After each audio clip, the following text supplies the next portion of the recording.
The Alchemist by HP Lovecraft. High up, crowning the grassy summit of a swelling mound whose sides are wooded near the base with the gnarled trees of the primeval forest, stands the old chateau of my ancestors. For centuries its lofty battlements have frowned down upon the wild and rugged countryside about, serving as a home and a stronghold for the proud house whose honoured line is older even than the moss-grown castle walls. These ancient turrets, stained by the storms of generations and crumbling under the slow yet mighty pressure of time, formed in the ages of feudalism one of the most dreaded and formidable fortresses in all France. From its machicolated parapets and mounted battlements, barons, counts, and even kings have been defied. Yet never has its spacious halls resounded to the footsteps of the invader. But since these glorious years all is changed. A poverty but little above the level of dire want, together with a pride of name that forbids its alleviation by the pursuits of commercial life, have prevented the scions of our line from maintaining their estates in pristine splendour, and the falling stones of the walls, the overgrown vegetation in the parks, the dry and dusty moat, the ill-paved courtyards, and toppling towers without, as well as the sagging floors, the worm-eaten wainscots, and the faded tapestries within, all tell of a gloomy tale of fallen grandeur. As the ages passed, first one, then another of the four great towers were left to ruin, until at last but a single tower housed the sadly reduced descendants of the once mighty lords of the estate. It was in one of the vast and gloomy chambers of this remaining tower that I, Antoine, last of the unhappy and accursed Comte de C, first saw the light of day 90 long years ago. Within these walls and amongst the dark and shadowy forests, the wild ravines and grottos of the hillside below were spent the first years of my troubled life. My parents I never knew. My father had been killed at the age of 32, a month before I was born, by the fall of a stone somehow dislodged from one of the deserted parapets of the castle, and my mother having died at my birth, my care and education devolved solely upon one remaining servitor, an old and trusted man of considerable intelligence, whose name I remember as Pierre. I was an only child, and the lack of companionship which this fact entailed upon me was augmented by the strange care exercised by my aged guardian in excluding me from the society of the peasant children, whose abodes were scattered here and there upon the plains and surrounds the base of the hill. At the time, Pierre said that this restriction was imposed upon me because my noble birth placed me above association with such plebeian company. Now I know that its real object was to keep from my ears the idle tales of the dread curse upon our line, that were nightly told and magnified by the simple tenantry as they conversed in hushed accents in the glow of their cottage hearths. Thus isolated and thrown upon my own resources, I spent hours of my childhood in poring over the ancient tomes that filled the shadow-haunted library of the chateau, and in roaming without aim or purpose through the perpetual dusk of the spectral wood that clothes the sides of the hill near its foot. It was perhaps an effect of such surroundings that my mind early acquired a shade of melancholy. Those studies and pursuits which partake of the dark and occult in nature most strongly claimed my attention. Of my own race I was permitted to learn singularly little, yet what small knowledge of it I was able to gain seemed to depress me much. Perhaps at first only the manifest reluctance of my old preceptor to discuss with me my paternal ancestry that gave rise to the terror which I ever felt at the mention of my great house. Yet as I grew out of childhood, I was able to piece together disconnected fragments of discourse, let slip from the unwilling tongue which had begun to falter in approaching senility, that had a sort of relation to a certain circumstance which I had always deemed strange, but which now became dimly terrible. The circumstances to which I allude is the early age at which all the comps of my line had met their end. Whilst I had hitherto considered this but a natural attribute of a family of short-lived men, I afterward pondered long upon these premature deaths, and began to connect them with the wanderings of the old man, who often spoke of a curse which for centuries had prevented the lives of the holders of my title from much exceeding the span of 32 years. Upon my 21st birthday, the aged peer gave me a family document which he said had for many generations been handed down from father to son and continued by each possessor. Its contents were of the most startling nature, and its perusal confirmed the gravest of my apprehensions. At this time my belief in the supernatural was firm and deep-seated, else I should have dismissed with scorn the incredible narrative unfolded before my eyes. The paper carried me back to the days of the 13th century, when the old castle in which I sat had been a feared and impregnable fortress. It told of a certain ancient man who had once dwelt on our estates, a person of no small accomplishments, though little above the rank of a peasant. My name, Michel, usually designated by the surname of Mauvais, the evil. On account of his sinister reputation, he had studied beyond the custom of his kind, seeking such things as the philosopher's stone or the elixir of eternal life, and was reputed wise in the terrible secrets of black magic and alchemy. Michel Mauvais had one son named Charles, a youth as proficient as himself in the hidden arts, and who had therefore been called Le Sorcier, or the Wizard. This pair, shunned by all honest folk, were suspected of the most hideous practices.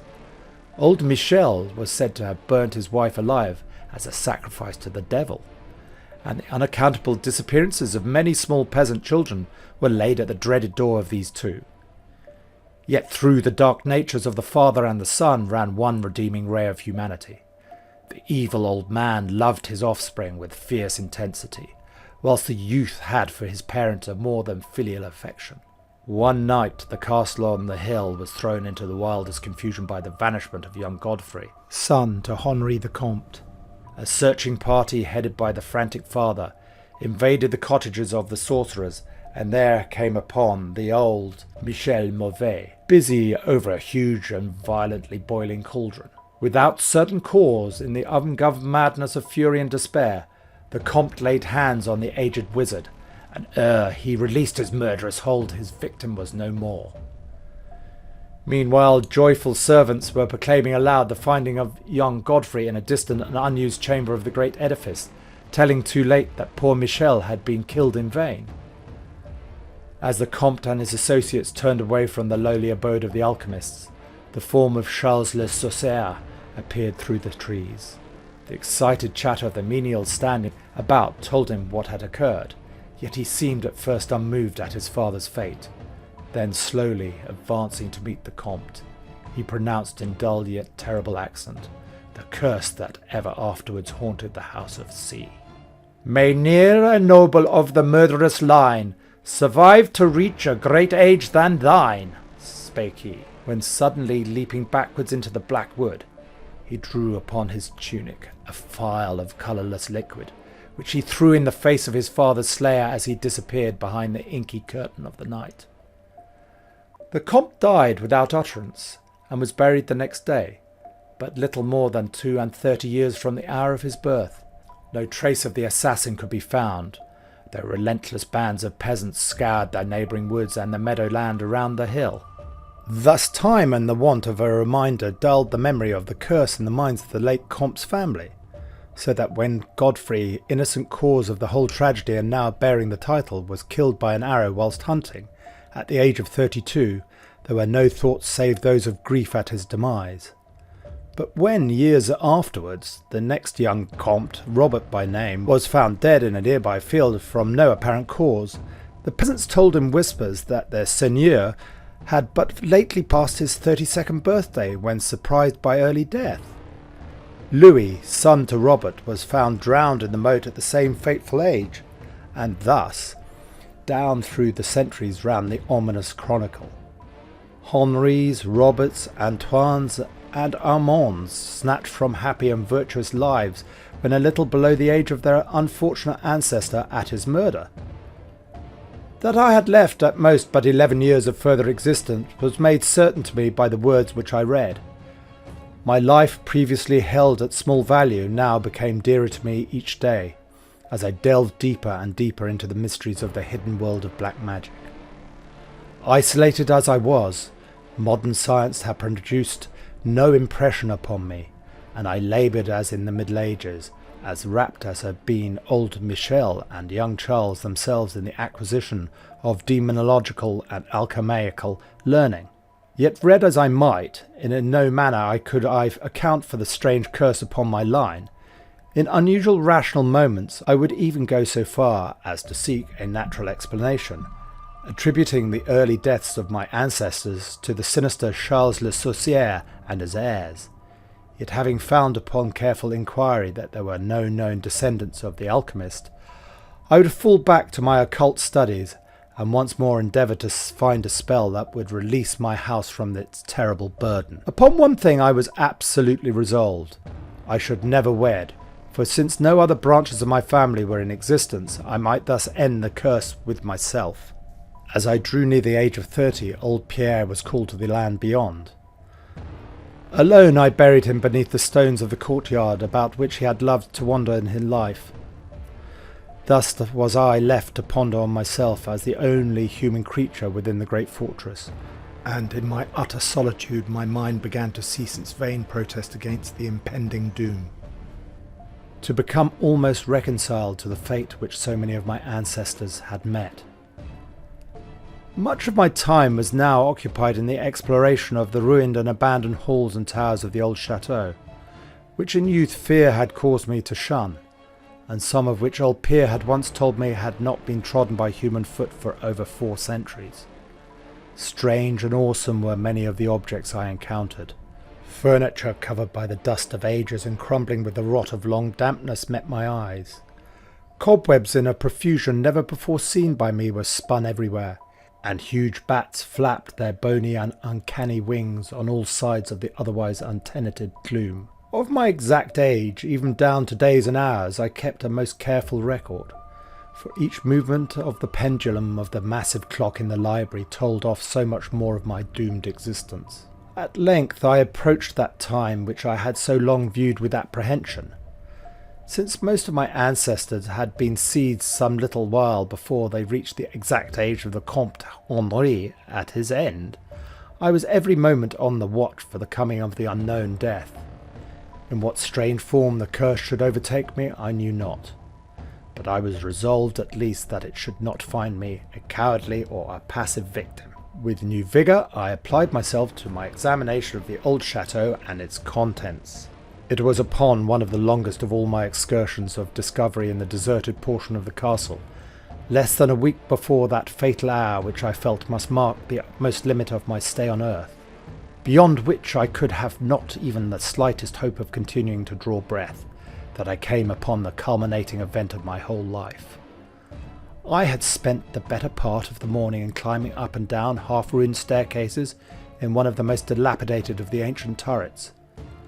As the afternoon progressed, I sought the lower levels, descending into what appeared to be either a medieval place of confinement or a more recently excavated storehouse for gunpowder. As I slowly traversed the niter-encrusted passageway at the foot of the last staircase, the paving became very damp, and soon I saw by the light of my flickering torch that a blank, water-stained wall impeded my journey.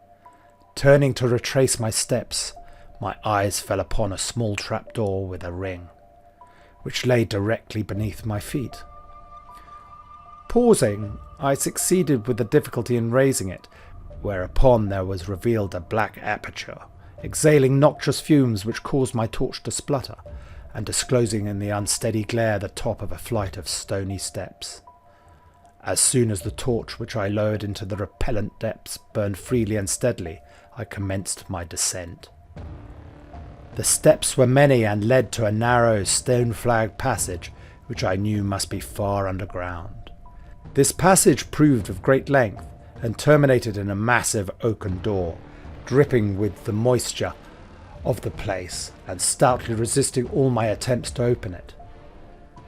Ceasing after a time my efforts in this direction, I had proceeded back some distance towards the steps, when there was suddenly fell to my experience one of the most profound and maddening shocks capable of reception by the human mind. Without warning, I heard the heavy door behind me creak slowly open upon its rusted hinges. My immediate sensation are incapable of analysis. To be confronted in a place as thoroughly deserted as I had deemed the old castle with evidence of the presence of man or spirit, produced in my brain a horror of the most acute description. When at last I turned and faced the seat of the sound, my eyes must have started from their orbits as the sight that they beheld. There in the ancient Gothic doorway stood a human figure. It was that of a man clad in a skull cap and a long medieval tunic of dark colour. His long hair and flowing beard were of a terrible and intense black hue, and of incredible profusion. His forehead, high beyond the usual dimensions, his cheeks deep sunken and heavily lined with wrinkles, and his hands, long claw-like and gnarled, were of such a deathly marble-like whiteness as I have never elsewhere seen in man. His figure, lean to the proportions of a skeleton, was strangely bent and almost lost within the voluminous folds of his peculiar garment. But strangest of all were his eyes, twin caves of abysmal blackness, profound in expression of understanding, yet inhuman in degree of wickedness. These were now fixed upon me, piercing my soul with their hatred, and rooting me to the spot where I stood. At last the figure spoke in a rumbling voice that chilled me through with its dull hollowness and latent malevolence. The language in which the discourse was clothed was the debased form of Latin in use amongst the more learned men of the Middle Ages, and made familiar to me by my prolonged researches into the works of the old alchemists and demonologists. The apparition spoke of the curse which had hovered over my house, told me of my coming end, dwelt on the wrong perpetrated by my ancestor against old Michel Mauvais, and gloated over the revenge of Charles Le Sorcier. He told me now how the young Charles had escaped into the night, returning in after years to kill Godfrey the heir with an arrow, just as he approached the age which had been his father's at his assassination. How he had secretly returned to the estate and established himself unknown in the even then deserted subterranean chamber whose doorway now framed the hideous narrator. How he had seized Robert, son of Godfrey, in a field, forced poison down his throat, and left him to die at the age of 32, thus maintaining the foul provisions of his vengeful curse. At this point I was left to imagine the solution of the greatest mystery of all, how the curse had been fulfilled since the time when Charles Le Sorcier must in the course of nature have died, for the man digressed into an account of the deep alchemaic studies of the two wizards, father and son, speaking most particularly of the researches of Charles Le Sorcier concerning the elixir which should grant to him who partook of its eternal life and youth. His enthusiasm had seemed for the moment to remove from his terrible eyes the hatred that had at first so haunted them. But suddenly the fiendish glare returned, and with a shocking sound like the hissing of a serpent, the stranger raised a glass phial with the evident intent of ending my life as he had Charles Le Sorcier, 600 years before, ended that of my ancestor. Prompted by some preserving instinct of self-defence, I broke through the spell that had hitherto held me immovable, and flung my now dying torch at the creature who menaced my existence. I heard the phial break harmlessly against the stones of the passage as the tunic of the strange man caught fire, and lit the horrid scene with a ghastly radiance. The shriek of fright and impotent malice emitted by the would-be assassin proved too much for my already shaken nerves, and I fell prone upon the slimy floor in a total faint.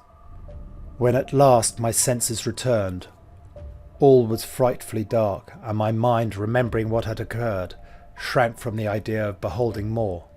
Yet curiosity overmastered all. Who, I asked myself, was this man of evil, and how came he within the castle walls?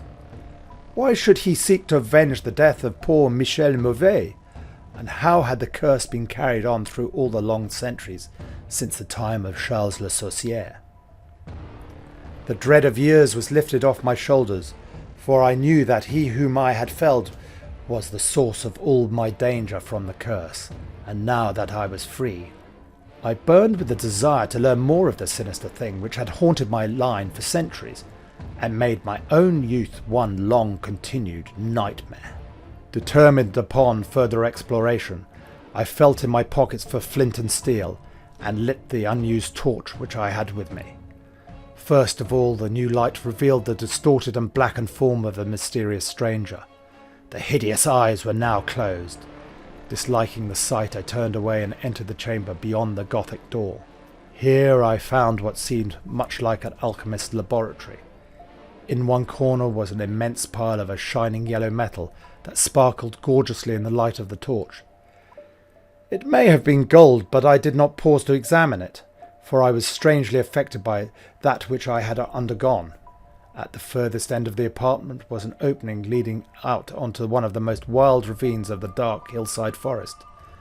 Filled with wonder, yet now realizing how the man had obtained access to the chateau, I proceeded to return. I had intended to pass by the remains of the stranger with averted face, but as I approached the body, I seemed to hear emanating from it a faint sound, as though life were not yet fully extinct. Aghast, I turned to examine the charred and shriveled figure on the floor. Then all at once the horrible eyes, blacker ever than had the seared face in which they were set, opened wide with an expression which I was unable to interpret. The cracked lips tried to frame words which I could not well understand. Once I caught the name of Charles Le Saucier, and again I fancied that the words years and curse issued from the twisted mouth. Still I was at a loss to gather the purport of his disconnected speech. At my evident ignorance of his meaning, the pitchy eyes once more flashed malevolently at me, until, helpless as I saw my opponent to be, I trembled as I watched him. Suddenly the wretch, animated with his last burst of strength, raised his hideous head from the damp sunken pavement. Then, as I remained paralyzed with fear, he found his voice, and in his dying breath screamed forth those words which have ever afterwards haunted my days and my nights. "Fool!" he shrieked. "Can you not guess my secret? Have you no brain whereby you may recognize the will which has through 6 long centuries fulfilled the dreadful curse upon your house? Have I not told you that of the great elixir of eternal life? Know you not how the secret of our alchemy was solved?